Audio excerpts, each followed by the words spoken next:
Welcome to the Retro Video Store Podcast.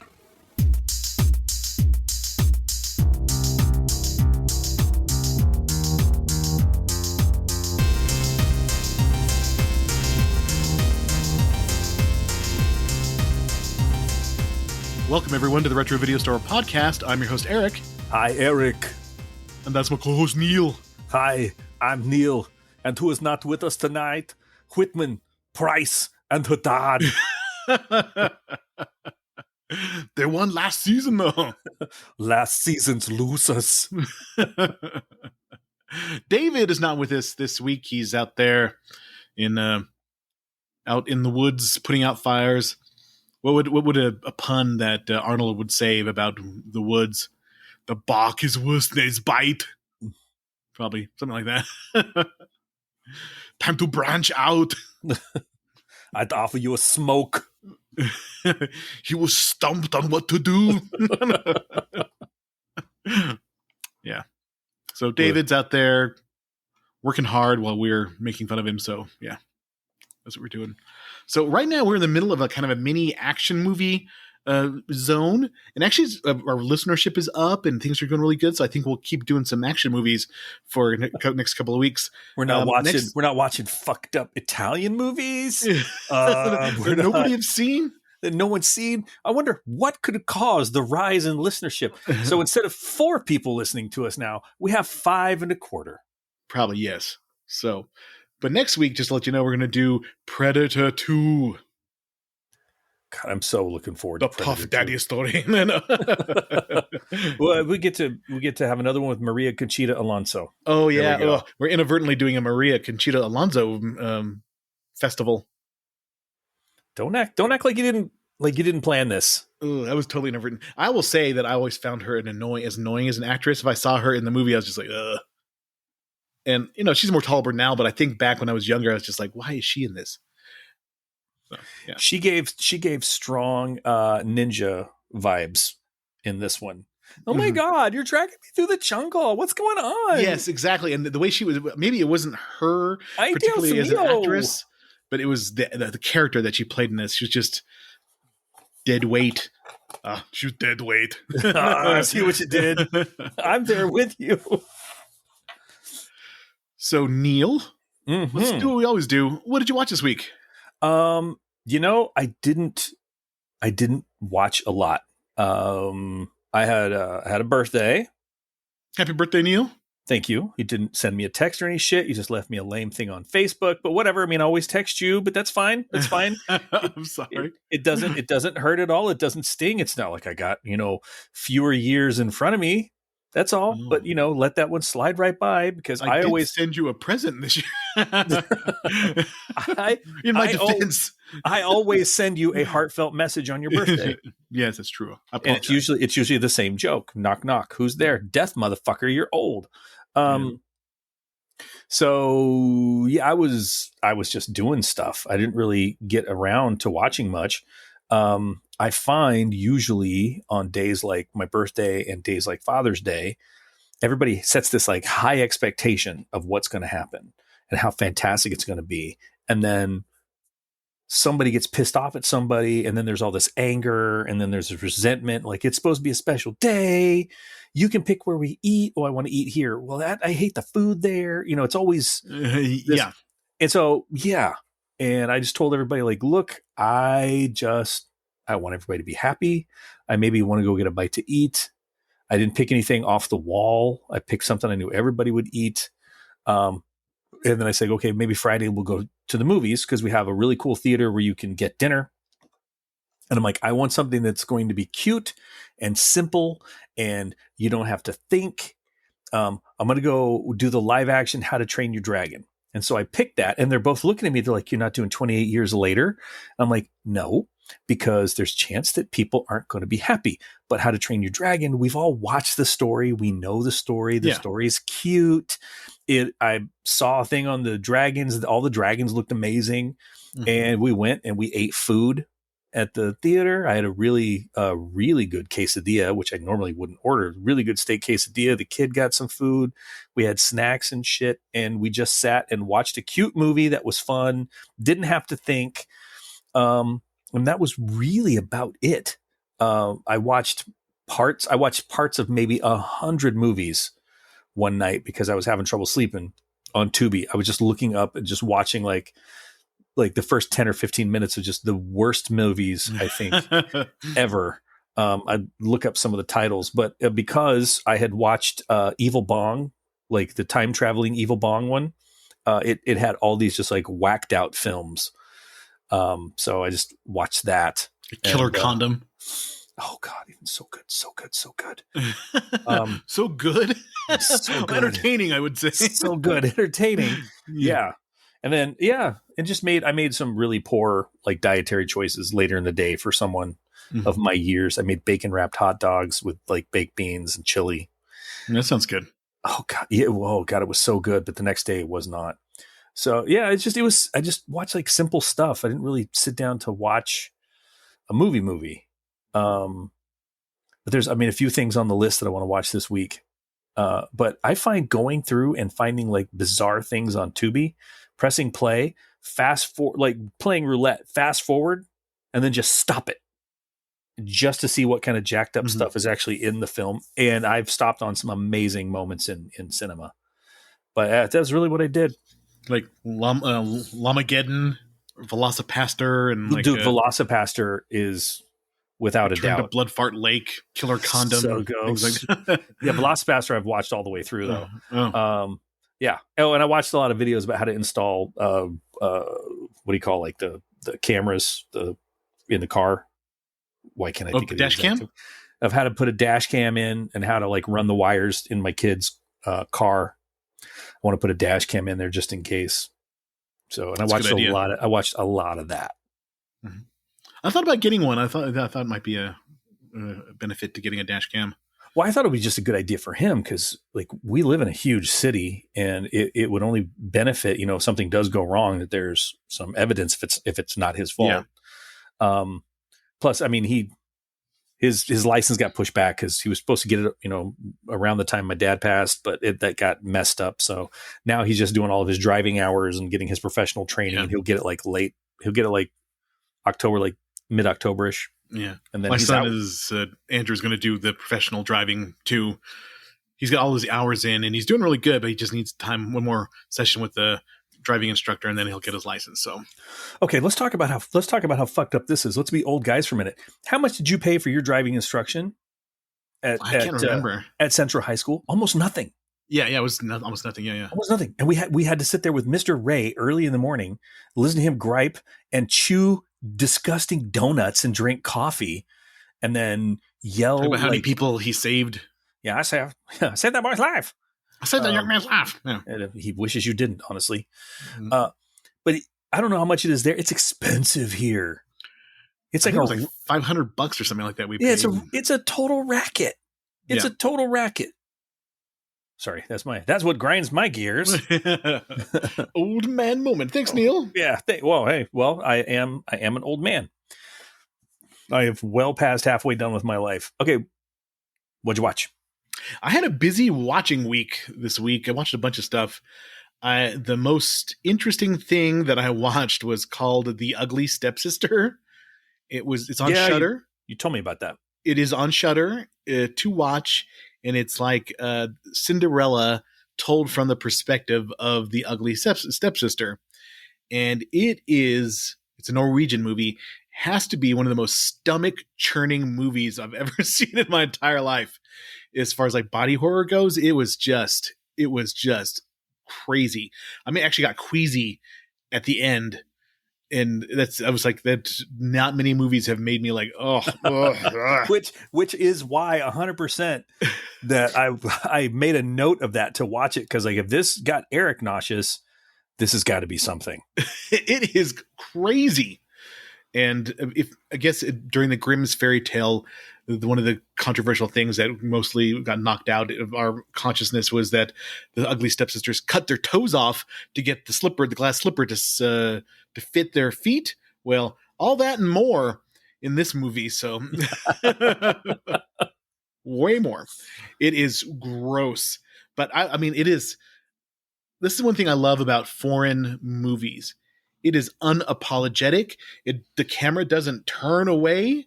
There's no insinuation of what happens. You see that happen. You see it happen, and it is. But it's also, it's not just a gore fest. It's got a lot of subtext about, the societal beauty standards and stuff like that. I hear the substance is similar, but I think this is more. I mean, this is just unflinching, and it is really good. I highly recommend it. I don't know if I'll ever watch it again, but it's definitely worth watching once for that kind of visceral experience, and I enjoyed it. It is pretty good. Is it well done, or is it one of these cheese gore fest things, kind of like Terrifier? No, it is well done. It is a real movie, and it's not grossness for grossness sake. It's it tells a story about Cinderella is not of this virginal sweet person. She's got moral ambiguity. The stepsister, you feel sorry for her. You don't like her, but then you do, and then you feel pity for her, but then you feel awful for her, and you feel. I mean, it really is a well done Norwegian movie. It's not just like a, hey, you want to see some sick shit? No, it is like everything serves its purpose, and it's done in a way that makes you think about it. And it's been stuck in my head all week, but it was gross.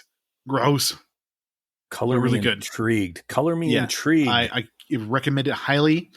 I also watched It, the 2017 It, because I was looking at Stephen King adaptations, and I had my own. First half or second half? I watched the first part. First part, okay. Yeah. Which is much better than the second. Second's okay, but it's kind of had the Lord of the Rings thing where there's just too many endings and stuff. And the characters are more compelling as kids than they are as adults. It's more scary to be scared as a child, I think, than adults. But so I like the first part better. Scary as an adult. You're being audited. Yeah, exactly. Yeah. You have your A1C came back higher. There's things that are unusual. Also, we went and saw Metallica last night. That was good. I was had seen some videos of a tour, like maybe 2023, 24, and James was sounding a little haggard and a little rough, and I was like, well, I still want to see him. I've only ever saw him once. I saw him back in the Black Album tour in 1992 at Tingley Coliseum when I was 19 years old, or actually 18, and I hadn't seen him since, so I decided to go, and it was really, really good. I was surprised how much I liked it, and they sounded really good. I would see him again. And James sounded like he rested his voice, or maybe they do one night, they rest, and then do another night. Maybe that helps. Or maybe they juice it up a little bit, in the sound technicians or something. But he sounded pretty good. I was surprised. Yeah, I saw him and I thought it was really good too. And I've seen him on a few tours. I will say that he does sound better than Axl Rose. Oh yeah, where Axl sounded like the guy from Family Guy, the Herbert the Pervert. Herbert the Pervert. Yeah. Yeah. Get your fat ass back here. I know. It's like you feel like you can do the voice. Like if you feel and you right there at the beginning in your throat says, no, you're not going to be able to make that voice. He's got that whistle. Yeah. Welcome to the jungle. You're going to die. You're going to die. You want a popsicle in the jungle? Sweet child of mine.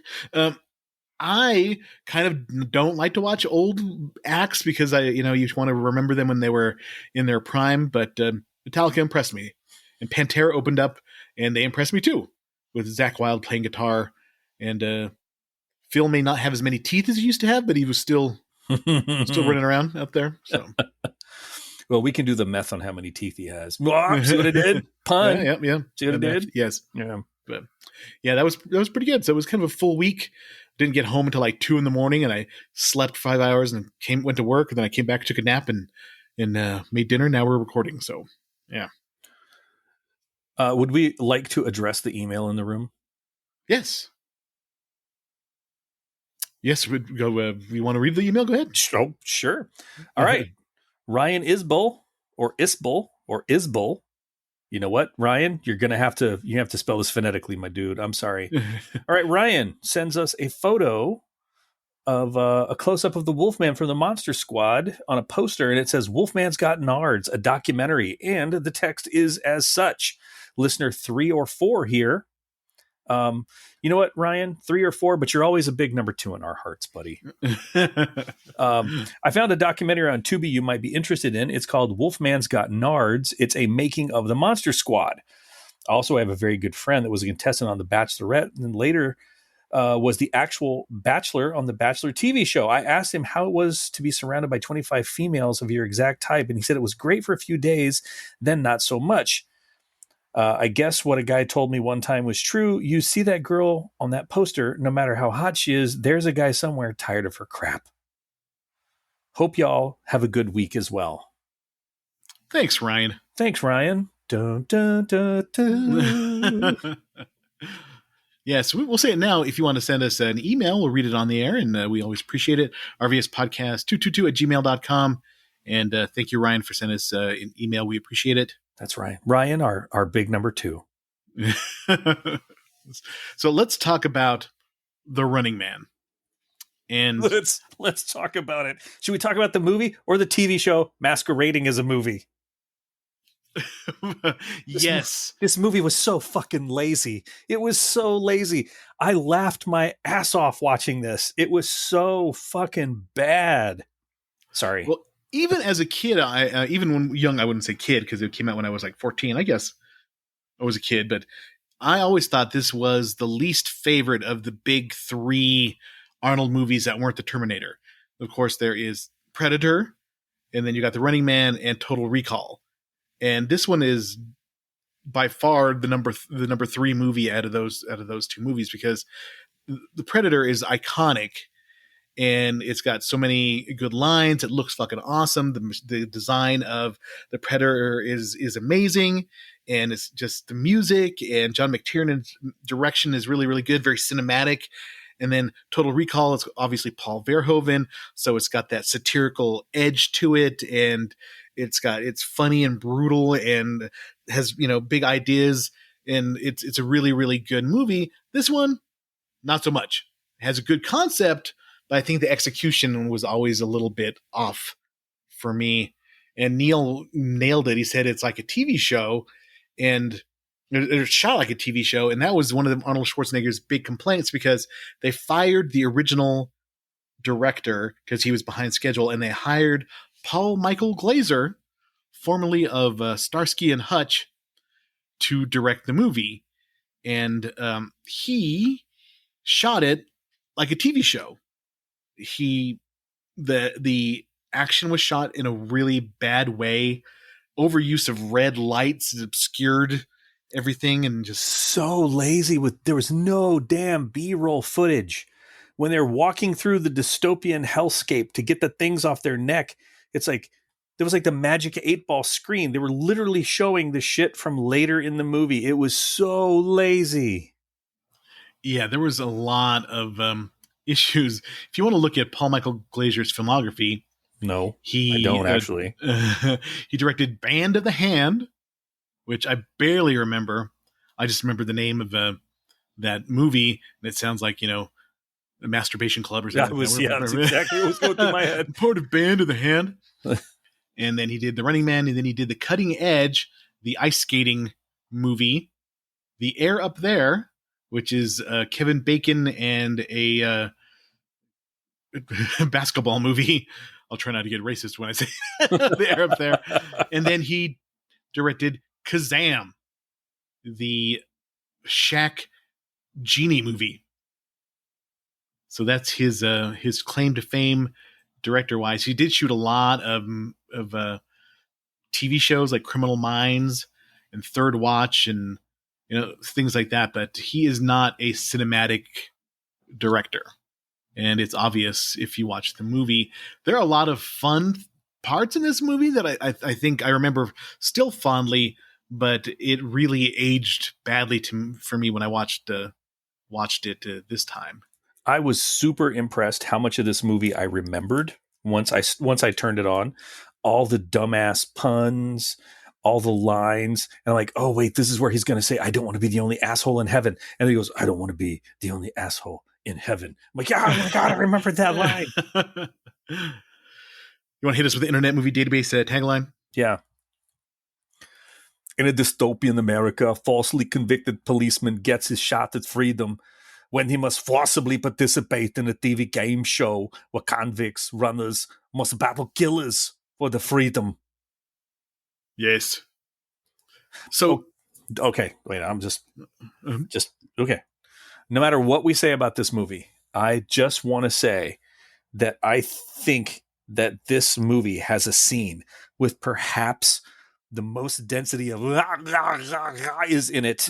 I had to rewind it several times. I was shocked. I enjoy watching an Arnold movie and it's going to happen. But it was. I just can imagine him coming into a studio for ADR, and they're like, "Arnold, we need you to struggle. Can you struggle for us, Arnold? Struggle." He's like, good enough. No, I need a little more than that. Maria, I'm almost there.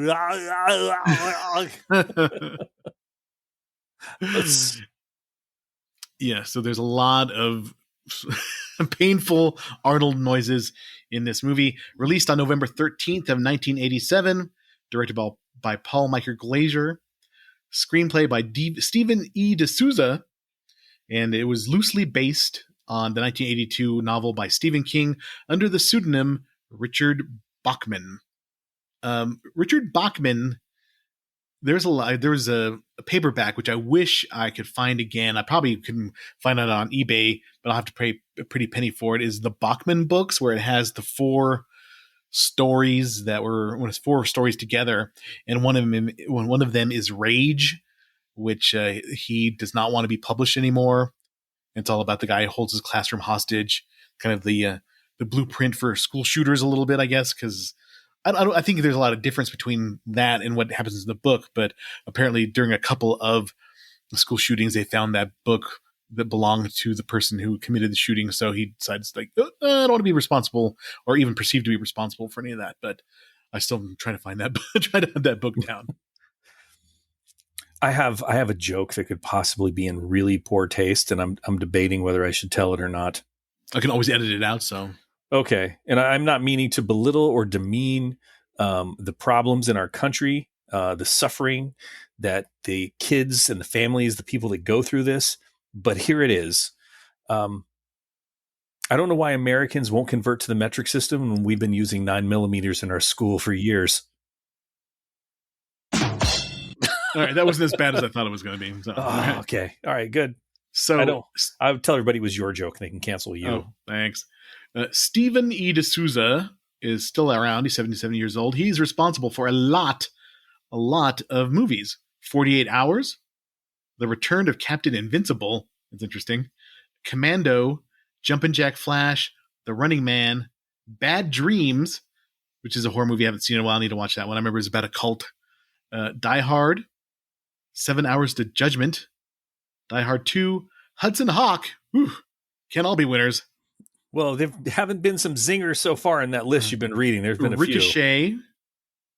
The Flintstones, Beverly Hills Cop 3, Street Fighter. He's responsible for Street Fighter.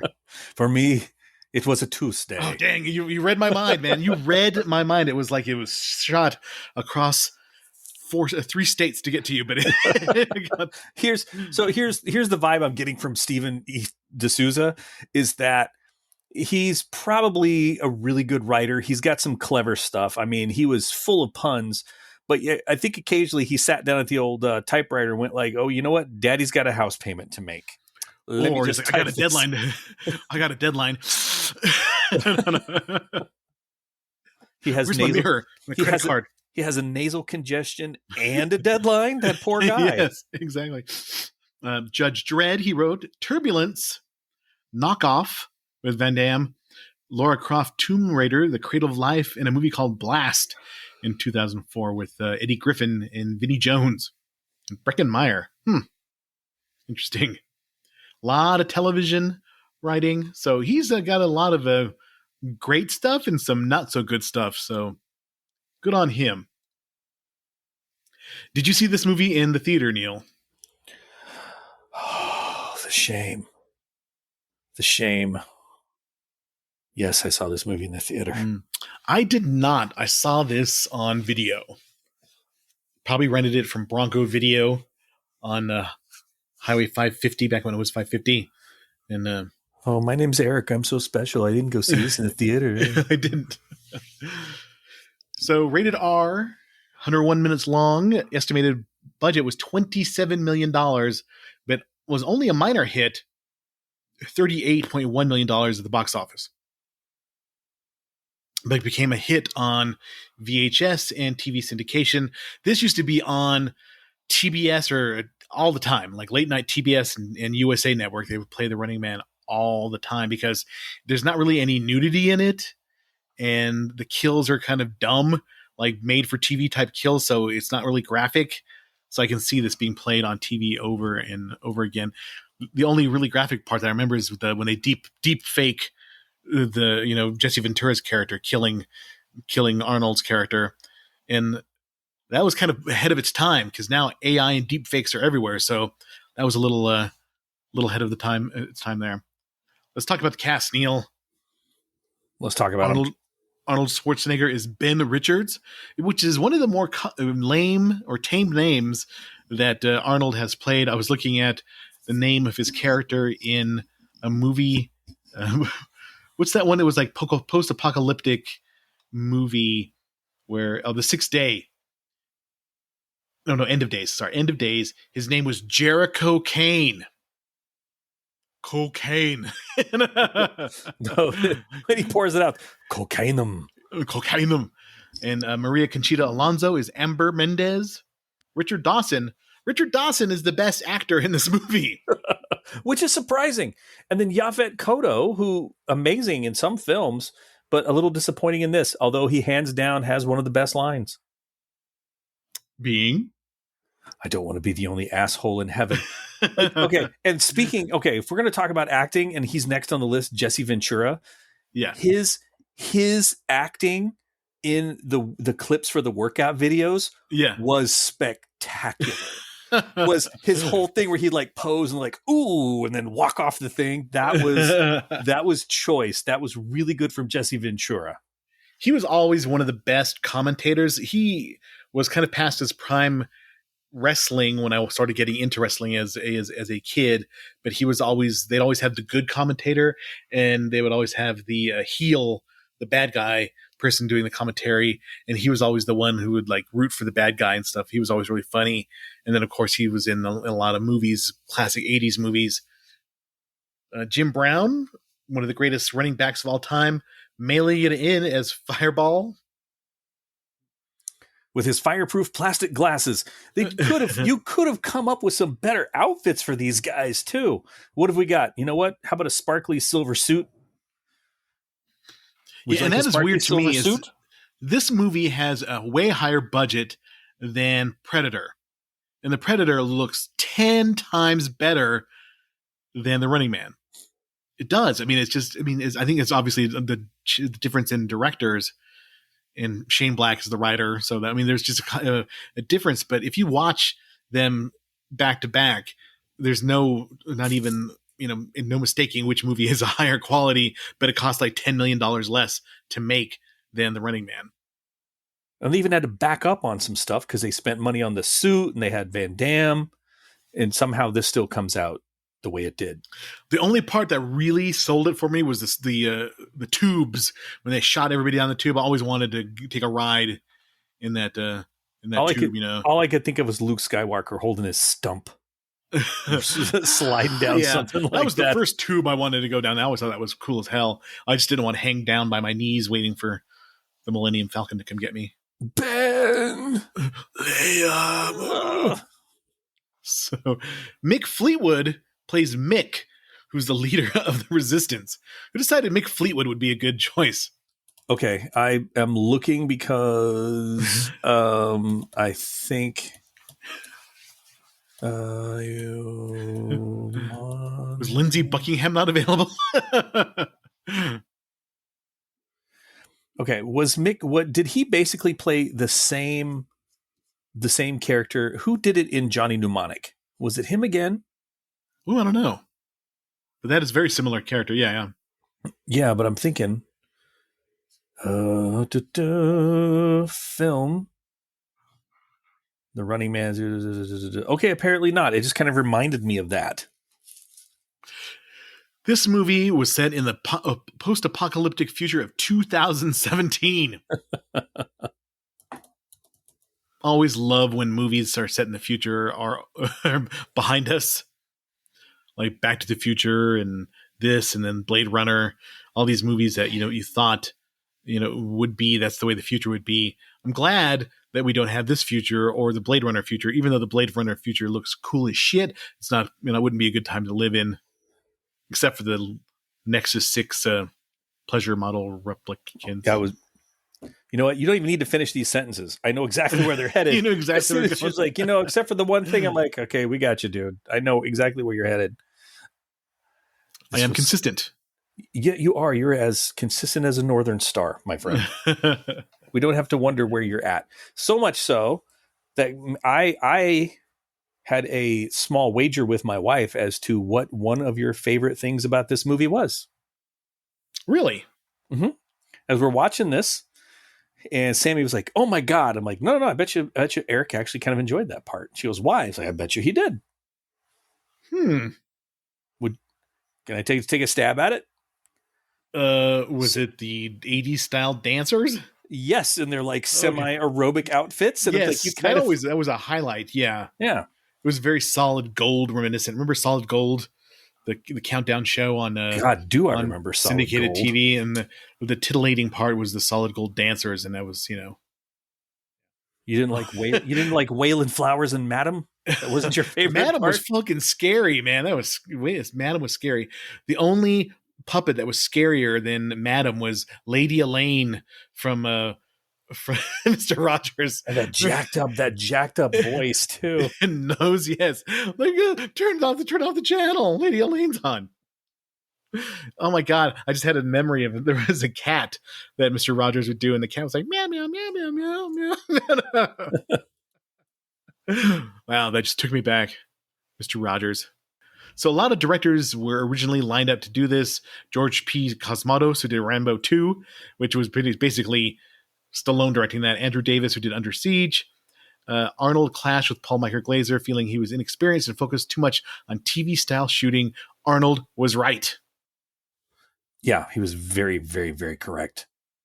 Harold Faltermeyer did the score, and all I can think is yeah.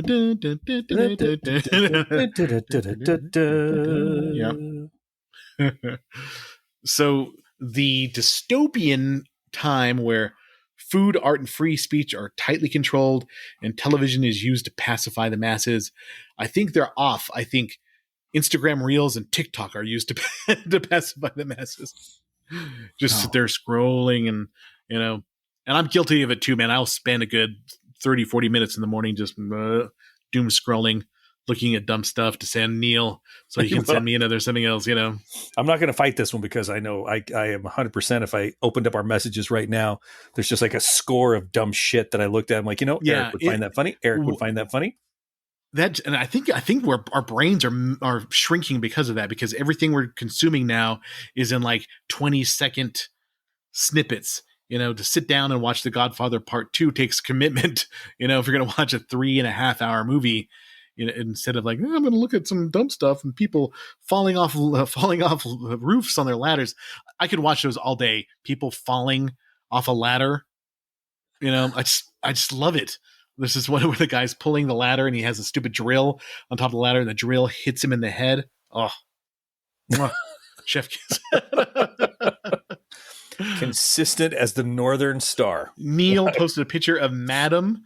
If you are not Neil and I's age, you may not have experienced the horror of the puppet Madam, who was inexplicably on a lot of variety shows in the 70s and 80s. We're going to go digress here. Remember Shields and Yarnell? Yes, I remember. They scared the fuck out of me too. There are two mimes.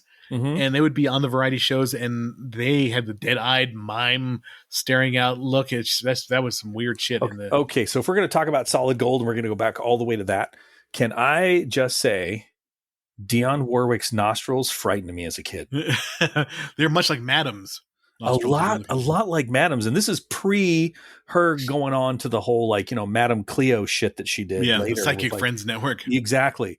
But I Call just me remember, now for your free reading. call me no.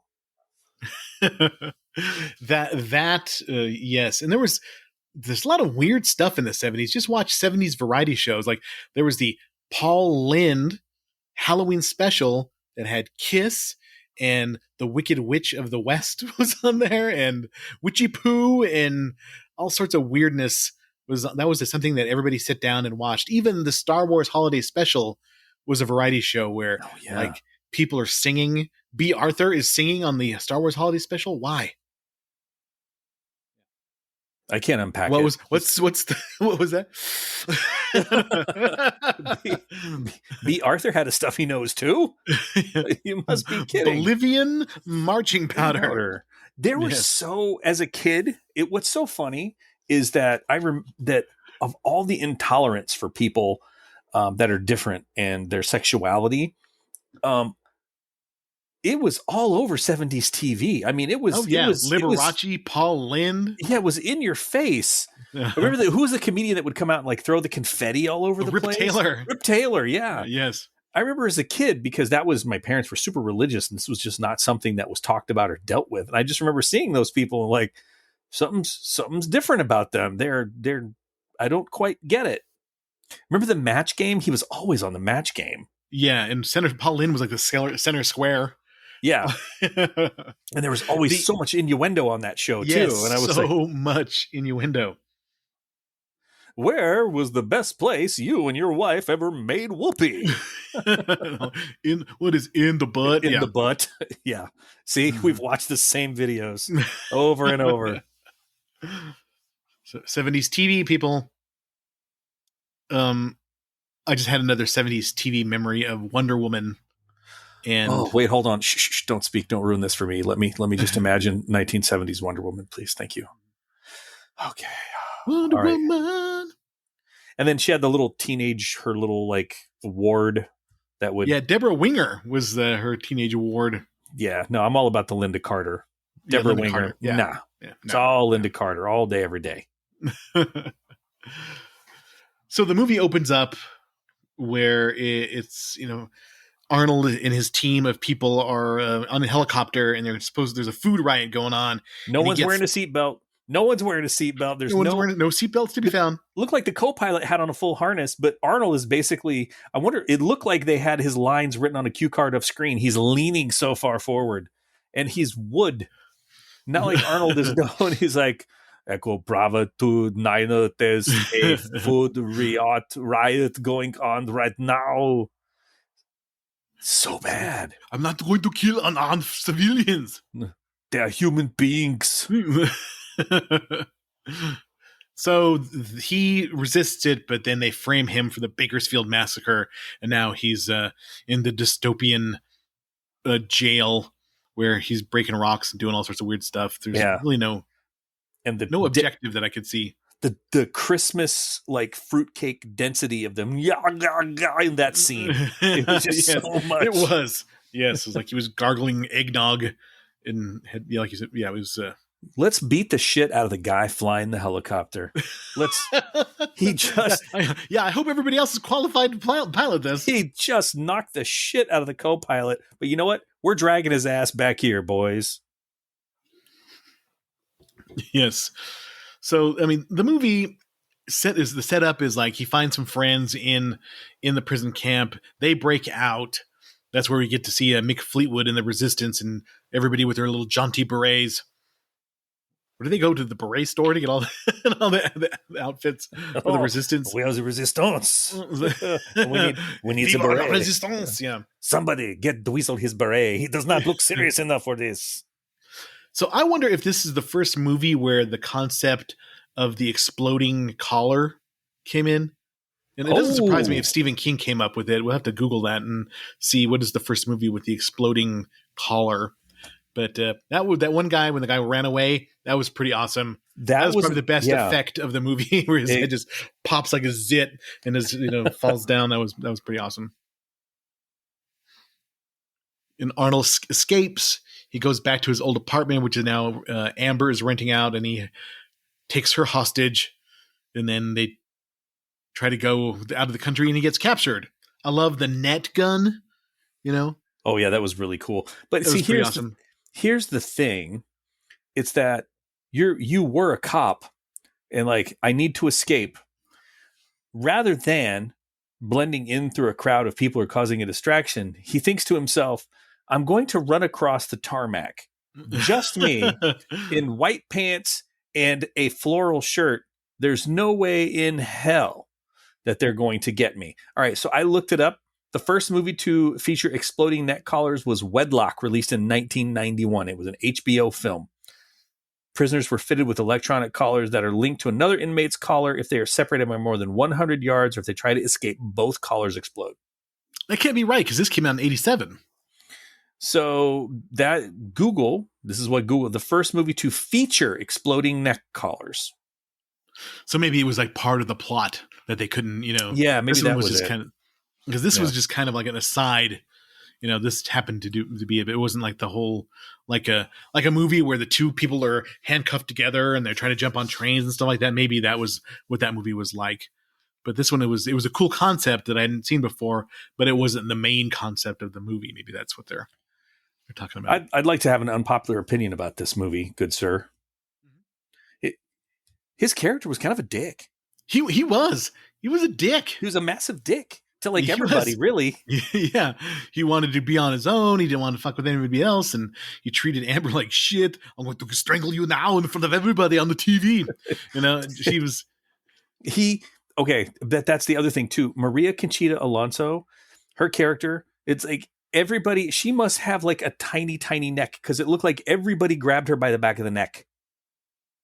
Yes. Even when at the end of the movie, when he's like, you know, hey, you're my sweet little south of the border running lady. Now I'm going to take you with me. And then what's he do? He fucking grabs her by the back of the neck, because we all know that Arnold has a sweet spot in his heart for the Hispanic ladies. Ones who will help clean your house. Is that what you're saying? Yeah. Okay. So you're Hispanic. This comment could go so many different ways, but, yeah, probably not as attractive as Maria Conchita Alonso, but you know, I don't know what Arnold's doing. He was married to Maria, and oof. Yeah. Angular. Very, very angular. Every time I see her, all I can think of is her going like, I don't believe in vaccines either. My brainworm. So he gets captured. And Killian sees him, played by Richard Dawson. Richard Dawson plays like a dick perfectly, and you wonder if he's really acting. Is he really really like this? So this was one of the things my wife looked up while we were watching it, because we were both laughing our asses off this whole thing. And then apparently, there are people that said that he really kind of was like that behind the scenes of like Family Feud. But you know how you can tell he was going to be a dick. You know how you can tell he was going to be a dick. There were two glaring signs, not just his character and how it was written, but there are two glaring signs. Do you know what those are? No, not the cigar.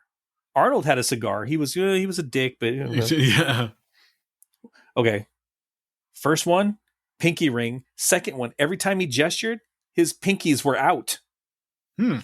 Watch him. Every time he's pointing, his pinkies are out. He goes, all right. He's like, hey, love you. He's drinking his coffee, pinkies out, pointing, pinkies out.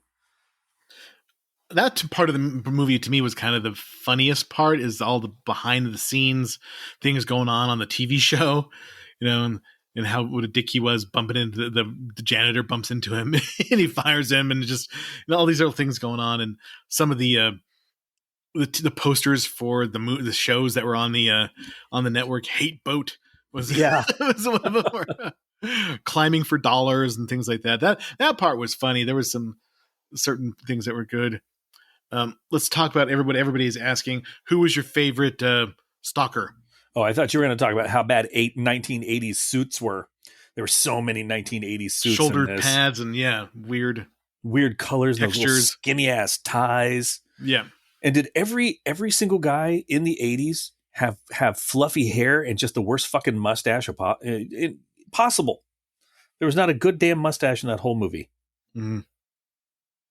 Facial There hair was was not. not. Yeah, I don't know what happened to testosterone in the 80s. Arnold had it all. He was injecting it. Yeah.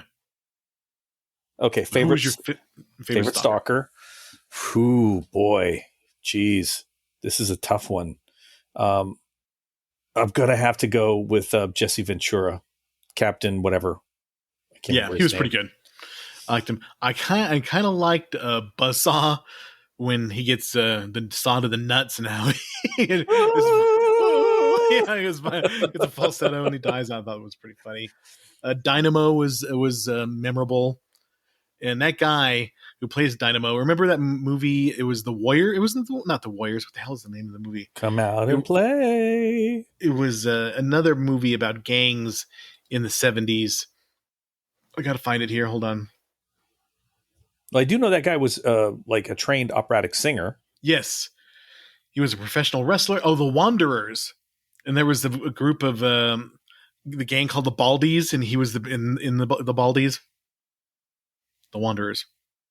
I'll take your word for it. I'm bringing up nothing in my mind over this. Yeah, he was also in the movie Alone in the Dark with Donald Pleasance and the other guy Martin Landau, and Martin Landau was just acting. Both it was you want to see some overacting. Watch Alone in the Dark. How many times It's have you seen Alone in the Dark? 2 times. 9 times. 9. They shot him 9. But it's an overacting contest between Martin Landau and Donald Pleasance, and they're just fucking swinging for the fences. And they're like 3 people who escape an insane asylum, and they're like stalking people. Jack Palance is in it too. He's kind of overacting, but it is a little gem of a struggling to breathe and overacting. Old Jack Palance. You're my number one guy. So as we kind of go over it, I feel like they could have done better. One, like you said, with the costumes, the production design, and the action. The way the Sub-Zero gets killed is super, super lame. The way it's shot isn't great. You know what it reminded me of? A lot of things. I mean, the fact that they basically found like an old construction site or abandoned factory and decided to design the entire movie around that. But do you remember how excited we were when they had that laser tag place in Farmington? And that was just the coolest thing. But like the walls were shitty. It was poorly put together. There were guys that, mullets and meth that were like handing out the things. This is what that reminded me of. It's like, they're shooting this to make it look like this ice rink is huge and it's like a maze, and it was literally sort of like an octagon shape with 2 little like plywood things set up, and then they've got to act like they're dodging for their lives, and he's coming out of nowhere. Yeah, I'm just thinking about the difference in. I mean, we keep shitting on Paul Michael Glaser, but think about what James Cameron was able to do with 6 alien suits in Aliens. He made you think there was hundreds of them, and he uses space and sets up the design of where everything's going, just like the Abyss. The whole first part, or Titanic, the whole first part of the movie sets up what the playground of what's going to happen. Where this didn't do any of that. It's 100% agree. Where it's just shot not in a good way, and it looks like an episode of the $6 Million Man or something. I would not have been surprised if they're like, let's bring out our next Slayer, Urkel. Did he do that? And he's out there trying to fight these guys. It's the Urkel bot and Stefan. Remember Stefan with the suave Urkel? Yeah, the suave Urkel. I do remember that. But it's as much as we're going to shit on this movie was fucking hilarious. Yeah, to watch. There's a lot of fun things in this movie, and the characters of the stalkers. Dynamo is pretty cool, and he's walking around with no pants on at the end and gets shocked. Follow me, light bulb. Hey, look at me over here. The puns just rolled. Yeah, they were reaching for the puns in this one, though. A few. It was way better at the beginning of the film. Yeah. I think they kind of got bogged down in it, but it is one of those movies. If you're into Arnold's filmography, this was during the sweet years for Arnold. Of course, you've got between 82 and like 94, he was just could do no wrong. Everything was good. He had a few stinkers in there, but I did make my list of the top 10 Arnold Schwarzenegger movies. Do you want to hear my top 10? Sure. I still wanted to talk about Fireball. You didn't want to talk about Fireball? Fireball? No, let's go. Let's not wrap it up. Go Fireball. I thought his was the lamest of the stalkers. Okay.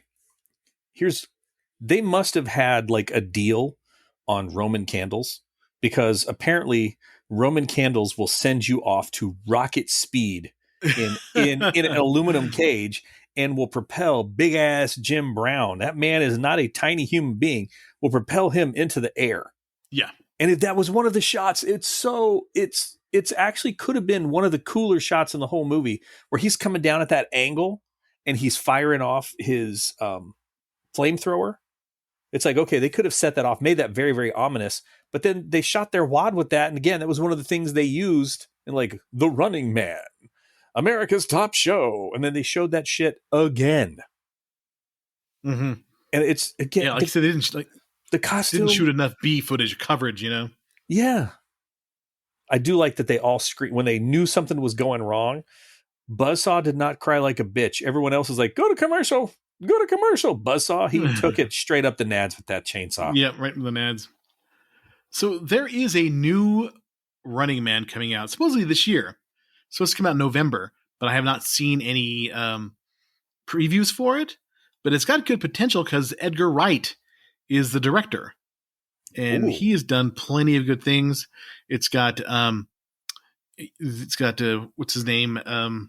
Glenn Powell is Ben Richards in this one. It's got Josh Brolin as the Killian character, and Lee Pace is in there. William H. Macy.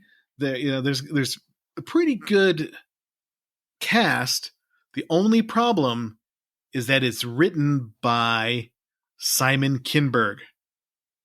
Oh no, never mind. He's just a producer. So screenplay is Edgar Wright. Okay, so maybe it'll be good.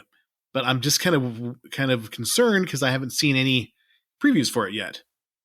And it's not that far away. Usually they have a preview like 7 or 8 months before the movie comes out, and I haven't seen anything. So I'm interested. Yeah.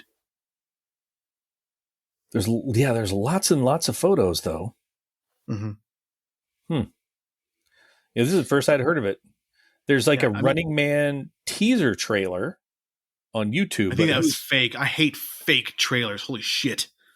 You think that you're going to finally see something, and then you realize all the stuff's culled in from all these different sources. There is got to be a special place in hell for people that make the fake trailers. Yeah. Or especially use AI now to make a fake trailer. It's annoying. You know what? The only thing AI should be used for are those Yeti videos. That's the only thing that AI should actually be used for. If you've not seen the Yeti videos on Instagram, you haven't lived life. I've seen one where like this guy's in, I think it's a Yeti or like a gorilla who's in Santa Fe or in Albuquerque talking about Albuquerque and walking around and stuff like that. I've seen that a couple of times. So they're kind of funny. I do like a good AI cat video where the cat's like a wizard or eating a cheeseburger or something like that. Those are kind of cute. I hate to admit that I enjoy those, but yeah, most of it, I think AI is the devil. It's going to ruin creativity and it's going to diminish people's ability to sing. So anyway, back to my Chat GPT notes. You said cat video, and I completely spaced off. I'm not really sure where we're at here. Okay. Anyway, but back to my help Chat GPT aided notes. I use it a little bit just because it helps kind of put things in order, but most of the other stuff is me. But yeah, it's nice to kind of help organize things. Anyway, back to the top 10 Arnold movies per me. Number 10, Pumping Iron. I totally disagree with that. I totally disagree with because that. I think it really get to see Arnold be Arnold for the first time, and him psyching out Lou Ferrigno and smoking weed and sexually harassing women. And it is just, if you look at my arm like this, but in this light, it's spectacular. Number 9, Kindergarten Cop. Number 8, The Running Man. Number 7, Commando. Number 6, True Lies. Number 5, The Predator. Number 4, Total Recall. Number 3, the original Terminator. Number 2, Terminator 2. But number 1, As it should Conan the be. Barbarian. Yes. What would you play? What changes would you make? Okay, I'm gonna go from the top. So Conan the Barbarian has got to be number 1. All right, the Terminator above Terminator 2. Okay. All right, because I know Terminator 2 had a whole lot more going on for it, but I think the Terminator for as like sweaty and greasy and gritty and like what they had was a much better movie. I'm gonna put Predator at 3 and / Terminator 2 because I think those are really, really good. I'm gonna go Pumping Iron, Predator, True Lies, then Commando, Kindergarten Cop, Running Man. Okay. That's what I would do. Just being put on the spot. There are some of those that I don't think I would have should be a top 10 list because I think some of these run laterally to each other. Mm-hmm. But Pumping Iron at number 10, no. To me, I thought you would exclude Pumping Iron because but you put it up higher. Interesting. Well, it's that movie is so entertaining to me because everybody forgets. Everyone's like, oh yeah, he was like Mr. Olympia, but the competitor that he was. Oh yeah. Like lifting psyching everybody and out, psyching everybody out. And you get like, he's a pretty bright guy and he's really driven and he is willing to shit on you to get what he wants. Yeah. Yeah.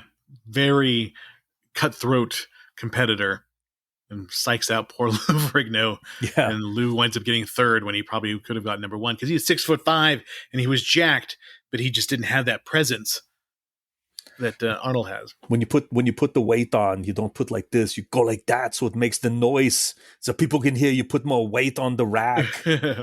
Love that. So this is a Stephen King adaptation, and I decided to make a list of my favorite top 10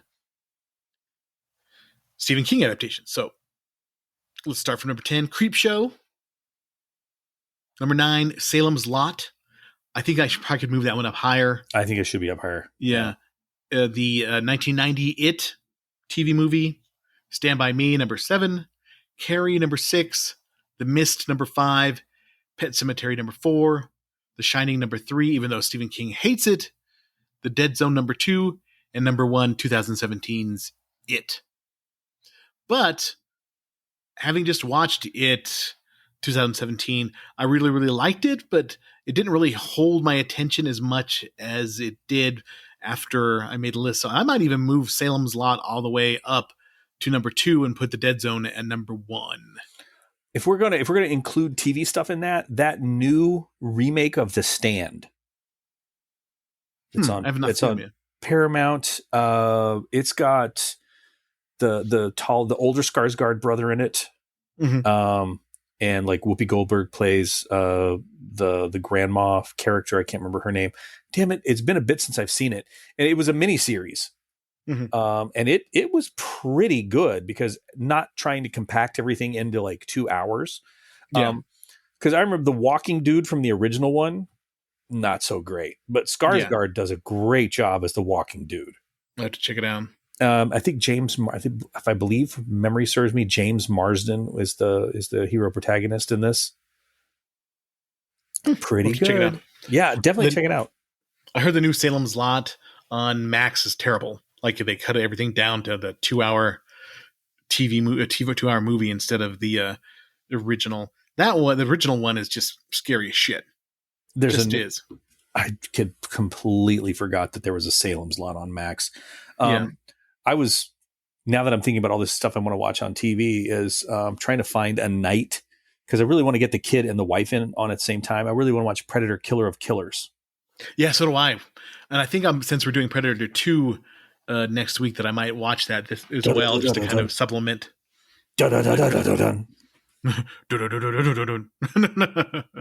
Yeah. I'm here. Come now. Kill me now. Do it. Do it. What are you waiting for? Let me put the mud on. I killed him and my paws look fantastic in this light. This clay is very cleansing. It pulls out toxins. In my mind, for 80s action stars, Arnold's number 1. No, there's no doubt. There's nobody. Stallone even can't even handle letting me hold a candle to him. Arnold's just clear number one 80s action star.